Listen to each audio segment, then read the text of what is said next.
नमस्कार दोस्तों, कैसे हैं आप सब लोग। उम्मीद करती हूँ अच्छे होंगे। मैं भी यहाँ बिल्कुल ठीक हूँ। चलिए आज की गपशप की शुरुआत करते हैं कि बच्चों की पहली गलती पर क्या करें।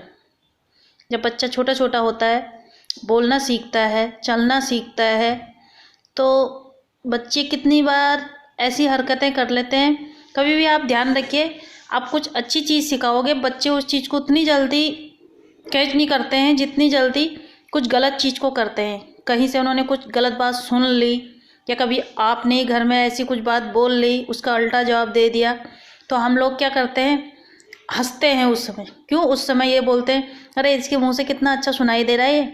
तो उसी वक्त अगर हम उस बच्चे को प्यार से समझा लें कि बेटा नहीं, ये बात गलत है, ऐसा नहीं बोलना है, तो बच्चा आइंदे उस शब्द को नहीं बोलेगा। अगर आप उस पर हंसोगे, अरे इसके मुंह से तो अच्छा लग रहा है, कितने लोग तो मैंने ऐसे भी देखे हैं, बच्चा कुछ गलत शब्द बोलता है या गलत कुछ बोलता है तो एक बार और बोलना, एक बार और बोलना, ऐसे बोल बोल के उसको और ज़्यादा बढ़ावा देता है। बच्चे को थोड़ा ना पता है कि मैं गलत बोल रहा हूँ, सही बोल रहा हूँ, क्या बोल रहा हूँ। बच्चे को तो ये लगता है कि ये मेरे पर हंस रहे हैं, शायद मैं कुछ अच्छी चीज़ कर रहा हूँ, तभी जाके मुझ पर हंस रहे हैं, मुझसे और बुलवाने को बोल रहे हैं। बच्चा कंटिन्यू उस चीज़ को करता है। तो ऐसा बिल्कुल मत करिए कि बच्चा अभी छोटा है, इसके मुंह से अच्छा लग रहा है, बोलने में अच्छा सुनाई दे रहा है, ये सोच के उसको गलत आदतों पे मत धकेलिए। तो इसलिए जिस समय बच्चे की फर्स्ट गलती पे ही आप उसको इग्नोर मत कीजिए, उसको डांटिए, प्यार से समझाइए। अगर छोटा सा बच्चा है, डांटना तो क्या है, प्यार से उसको समझाइए क्या सही है क्या गलत है। अपने घर में ख़ास तौर पे अगर बच्चे घर में छोटे छोटे हैं तो खुद अपने बोलने के तरीक़ों पर कंट्रोल कीजिए। जैसा बच्चा घर का माहौल देखेगा वैसा ही बच्चा सीखेगा। जैसी आपकी लैंग्वेज होगी, बच्चा वही लैंग्वेज सीखेगा। जैसे आप घर में माहौल बनाओगे, बच्चा वैसा ही सीखेगा। इसलिए ख़ास तौर पर कोशिश कीजिए, जिनके घर में अभी छोटे छोटे बच्चे हैं, कि अपने घर के माहौल को इस तरह से बनाएं कि बचपन से ही आपके बच्चों को कुछ सिखाने की ज़रूरत नहीं। क्योंकि बच्चे कभी भी, आप लोग ध्यान दीजिए, सिखाने के बजाय देखने से बहुत जल्दी सीखते हैं। जैसे आप उठे हो सुबह, आपने बच्चों का दूध पीने का टाइम फिक्स किया है, ब्रश करने का टाइम फिक्स किया है, या खाना खाने का टाइम फिक्स किया है, कुछ भी टाइम है तो उनका टाइम फिक्स करिए। मैं अपनी ही बात बताती हूँ। लोग बाग बोलते हैं कहाँ छोटे बच्चों के साथ होता है, बहुत मुश्किल होता है। क्यों नहीं होता है? होता है, हो जाता है। अब करिए तो सही कोशिश। आप कोशिश ही करना नहीं चाहते। मेरे 2 बच्चे हैं, शुरू से ही, ऐसा नहीं बड़े होने के बाद, जैसे ही वो 7 या 8 महीने के हुए, उसी समय से मैंने उनका रूटीन बनाना शुरू कर दिया था।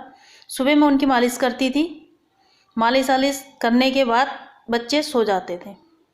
उसके बाद उठते थे, फिर खाना ना खाते थे, थोड़ा खेलते थे, कूदते थे, फिर दिन में उनका सोने का रूटीन होता था, और शाम को फिर उठने का रूटीन होता था, और रात को फिर टाइम से सोने का रूटीन होता था। तो मैंने कितने लोगों को देखा है, बच्चों का सोने का कोई टाइम ही नहीं है। या तो शाम के टाइम सुला देंगे उनको, जिस समय उठने का टाइम होता है उस समय सुला देंगे। कोई खाने का टाइम नहीं, कोई कुछ टाइम नहीं। बोलते हैं बच्चे हैं कैसे करेंगे, सब होता है, आप करिए तो सही। मैं जब मेरे बच्चे छोटे छोटे थे, बाकी काम छोड़ देती थी। फिक्स रहता था उनका 9 बजे मालिश करके, नहला धुला के, मालिश करके, कि उनको सुला देना है। और सोते थे, क्योंकि मैंने टाइम टेबल बना रखा था, तो सोते थे। दोनों बच्चों के साथ मेरा यही हुआ। मैंने कभी भी, ये रिकॉर्ड रहा है कि मेरे बच्चे शाम को, कितने बच्चे ऐसे होते हैं जैसे हल्का हल्का अंधेरा होने लगता है, या 4 बजे 5 बजे ऐसे टाइम पर सोए रहते हैं। मेरे बच्चों का रिकॉर्ड रहा है, कभी ऐसे टाइम पे नहीं सोए, क्योंकि हमने आदत नहीं बनाई थी। तो इसलिए मैं कहती हूँ कि ऐसा नहीं है। ये तो हम ये चीज़ अपने आप को तसल्ली देने के लिए ये बोलने लग जाते हैं, अरे बच्चे हैं, बच्चों के साथ क्या टाइम टेबल बनाना है, बच्चे कहाँ मानते हैं। ऐसा नहीं है।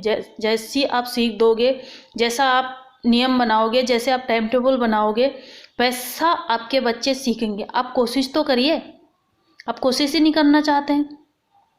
आप बच्चे हैं सोच के उसको इग्नोर मत करिए। आप ये सोचिए मुझे बेस्ट माँ बनना है, मुझे अपने बच्चों की अच्छी परवरिश देने हैं, मुझे अपने बच्चों को अच्छे संस्कार देने हैं, ताकि मेरा बच्चा बड़ा होके गर्व के साथ मेरे संस्कारों को याद कर सके और बोले कि हाँ मेरे माँ ने मुझे ये संस्कार दिए हैं, और उन संस्कारों को अपने बच्चों पे लागू कर सके कि मेरी माँ ने हमको ये सिखाया तो आज हम यहाँ हैं, तो तुम भी ये सीखो।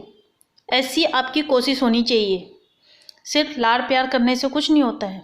लाड़ प्यार, बच्चा है भाई, किसी का भी बच्चा है, बच्चे से बढ़ के एक माँ के लिए कुछ नहीं है।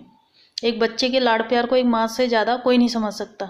लेकिन लाड़ प्यार बिगाड़ने वाला लाड़ प्यार नहीं, उसको लाड़ प्यार नहीं बोलते हैं। उसको आप अपने बच्चे को एक गलत दिशा दे रहे हो। लाड़ प्यार का मतलब है उसको एक काबिल इंसान बनाना, उसकी ऐसी परवरिश करना कि बड़ा होके तुम्हारे बच्चा कहीं धक्के ना खा सके।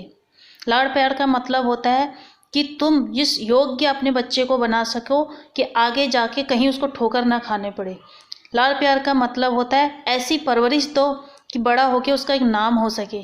लाड़ प्यार का मतलब होता है कि आपके बच्चे बड़े होके खुद आपका उदाहरण दे, उसको लाड़ प्यार बोलते हैं। हाँ जी, हमने तो रोटी खिला दी, हमने थोड़ा लाड़ दे दिया, थोड़ा प्यार दे दिया, उसकी गलती पर भी उसको इग्नोर मार दिया, छोड़ कोई बात नहीं, बच्चा है, आज तेरा मन पढ़ने को नहीं कर रहा तो मत कर, आज सुबह उठ के योगा करने का मन नहीं कर रहा तो छोड़, रहने दे, अभी बच्चा है। ऐसा मेरे हिसाब से तो उसको लाड़ प्यार नहीं बोलते।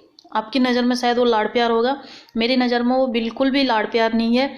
वो आप अपने बच्चे की परवरिश एक माँ की तरह नहीं, एक दुश्मन की तरह कर रही हैं। फिर तो आपका अपना बच्चा है, उसका अच्छी परवरिश कीजिए, उसको अच्छे संस्कार दीजिए। आज की आपके ये संस्कार, आज की आपकी ये परवरिश आपके बच्चे का भविष्य बना देंगे। अगर मेरी गपशप आपको अच्छी लगती हो तो मेरे चैनल को लाइक कीजिए, सब्सक्राइब कीजिए और कमेंट के द्वारा अपनी गपशप मुझे सुनाइए। Thank you so much.